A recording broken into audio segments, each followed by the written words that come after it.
जय श्री राम सभी भक्तों को, जय माता की। फिर एक नई वीडियो के साथ हाजिर हो गए हैं और आज की जो हमारी वीडियो है, इसमें आप बताइए क्या भूत प्रेत हमारे जाप को खा जाते हैं? किस तरह से जो है हम पता करें कि हमारा जो जाप है, जो हम जाप कर रहे हैं, उसका प्रभाव जो है भूत प्रेत जो है खा जाते हैं। आज की वीडियो इसी विषय पे होने वाली है, हमारे साथ अंत तक बने रहिए, तभी आपको सारी वीडियो समझ आएगी। अगर वीडियो अच्छी लगती है तो लाइक करें, शेयर करें, कमेंट करें।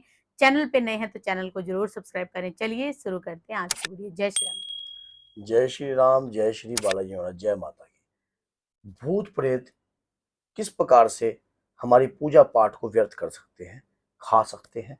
कहने का तात्पर्य ये है कि क्या भूत प्रेत कोई हमारी पूजा पाठ को खाना या व्यर्थ करना एक ही रास्ता होता है?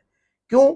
जो हम तप करते हैं, पूजा करते हैं, पाठ करते हैं, अपने इष्ट के प्रति, अपने आराध्य के प्रति नाम जाप करते हैं, उनके नाम का स्मरण करते हैं और प्रभु के नाम का कीर्तन करते हैं, क्या उसको भी कोई भूत प्रेत नष्ट कर सकता है? क्या उसको भी कोई भूत प्रेत खा सकता है? अब आपके मन में संदेह उत्पन्न होगा, ये क्या बोल रहे हो आप? सबसे पहली बात ये होती है कि जैसे ही हम भगवान की पूजा भक्ति स्टार्ट करते हैं, उनका नाम का सिमरन करना स्टार्ट करते हैं, उनके नाम का जाप स्टार्ट करते हैं, तो जो हमारे घर में जो प्रेत होते हैं, जैसे कि कोई हमारे जो अकाल मृत्यु मरा हुआ है या कोई किसी भी प्रकार का कोई प्रेत हमारे घर में वास कर रहा है, जब वो किसी मलिन शक्ति के साथ मिल जाता है तो वो भी एक प्रेत जो है उसी प्रकार का हो जाता है। तो वो जो प्रेत व्याधा होती है, वो कहीं ना कहीं किसी के शरीर को तो यूज करती है, घर में किसी ना किसी के शरीर पे रहती है।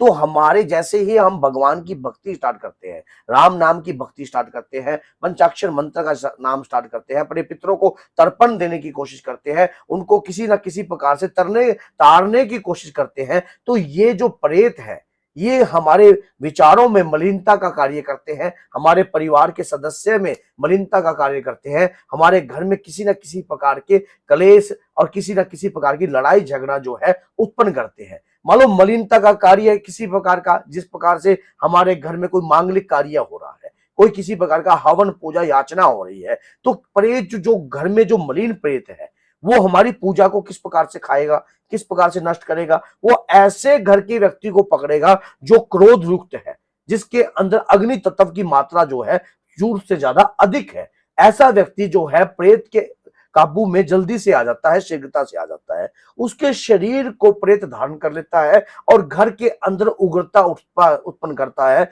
विचार उत्पन्न करता है, गंदे मलिनता वाले विचार उत्पन्न करता है, घर में लड़ाई झगड़ा किसी भी प्रकार का पूजा को नष्ट करने की कोशिश करता है।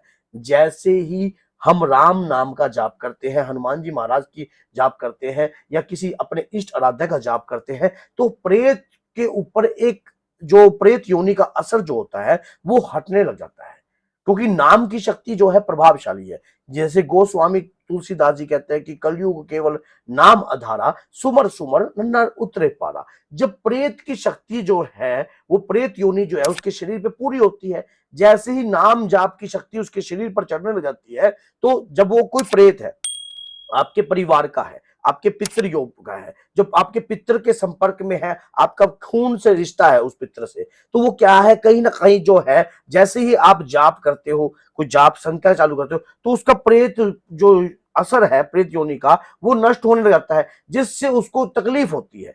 जैसे हमारे शरीर में कोई गदगदा जख्म बना हुआ है, जब हम उसको दबाते हैं, दबाने से हमारे शरीर के अंदर जो है पीक भरी हुई होती है, तो कहीं ना कहीं से जो है वो जो है दर्द हो रहे मवाद जो है बाहर आती है। जब मवाद बाहर आती है तो दर्द भी होता है और वो मवाद जो है मलिनता बाहर आने लग जाती है।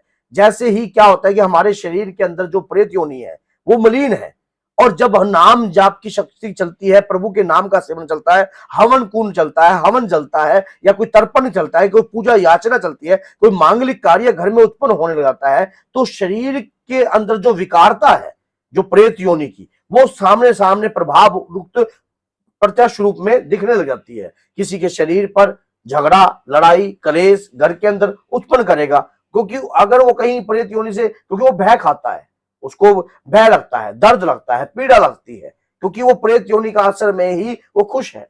तो इस प्रकार से क्या होता है कि ये हमारे पितरों को भी तरने नहीं देते, जो प्रेत घर में रहते हैं और प्रेत योनि में रहते हैं। मैं आपको एक छोटी सी कथा सुनाता हूं। एक बार एक साधु था, वो किसी मान लो पेड़ के नीचे बैठकर नाम जाप कर रहा था, उसके ऊपर कोई ब्रह्म राक्षस रहता था। जब नाम जाप की संख्या चलती गई, वो राम नाम का गुणगान, वहां पर भीड़ इकट्ठा होने लगी। भीड़ इकट्ठा होते ही वो प्रेत क्या है, पहले उनको तंग करता था साधु महाराज को, आंधी तूफान बहुत प्रकार की प्रयत्न करता था, डराता था, लेकिन साधु महाराज डरते नहीं थे। उन्हें पता था कि इसके ऊपर एक प्रेत रहता है और वो मेरे वचनों को सुनता है, मेरी पाठ पूजा को सुनता है, और सिमरन शक्ति को सुनता है। जैसे वो नाम जाप की शक्ति को वो सुनने लग गया, धीरे धीरे उसकी प्रेत योनि का असर जो है वो जाने लगा, और वो खुद भी कथा के अंदर जाकर एक बालक का रूप लेकर बैठने लग गया। और जैसे जैसे वो बैठने लग गया तो उसको क्या था, अभी पूर्ण रूप से वो प्रेत योनि से मुक्त नहीं हुआ था। और लेकिन जब सारे लोग साधु महाराज का आशीर्वाद लेने जाते, लेकिन वो प्रेत जो था एक साइड में अकेला खड़ा होता था बालक के रूप में, लेकिन वो आशीर्वाद नहीं लेता था। लेकिन महाराज जी जानते थे कि ये एक दुष्ट प्रेत है, तो उन्होंने अपने चेलों को कहा कि राम नाम की शक्ति का घेरा बना लीजिए। जैसे ही उन चेलों ने राम नाम की शक्ति का घेरा बनाया और राम नाम करते करते करते करते उस प्रेत को अपने पास लाकर महाराज जी ने जो ज्ञान लिया और अपने शरीर का स्पर्श किया, तो उसी समय वो प्रेत योनि से मुक्त हो गया। तो इस प्रकार से क्या हुआ कि उस नाम की शक्ति, जाप की शक्ति से वो मुक्त हो गया। लेकिन अगर वो प्रेत अपनी फुल पावर में रहता और वो साधु महाराज वहां से छोड़कर चले जाते उसको, तो उसको जो शुरू में तकलीफ हुई, जो सुधरने का विचार हुआ, वो कभी ना होता। इसी प्रकार से हमारे घर में जो प्रेत बैठे होते हैं, हमारी पूजा को नष्ट करते हैं, हमारी पूजा को खराब करते हैं, हमारी पूजा को खा जाते हैं। किस प्रकार से, जैसे कि हमारे घर के अंदर कलेश व्यवहार ये चीज का कार्य रहा, आपके मन में इस प्रकार का विचार उत्पन्न होता है कि बल्कि पूजा कराने के बाद हमारे घर में शांति होनी चाहिए थी, बल्कि दुगना कलेश बढ़ गया, हमारे घर के अंदर दुगना नुकसान हो गया, घर में दिक्कत हो गई। तो ये किस प्रकार, ये प्रेत योनि का ही असर है। जो घर के अंदर जो बैठे प्रेत है या कोई प्रेत बाहर से लगा हुआ है, तो वो घर के अंदर किसी ना किसी प्रकार की आपकी पूजा को नष्ट कर रहा है, आपकी पूजा को खा रहा है। तो बोलिए जय सीताराम, जय श्री बालाजी, जय माता।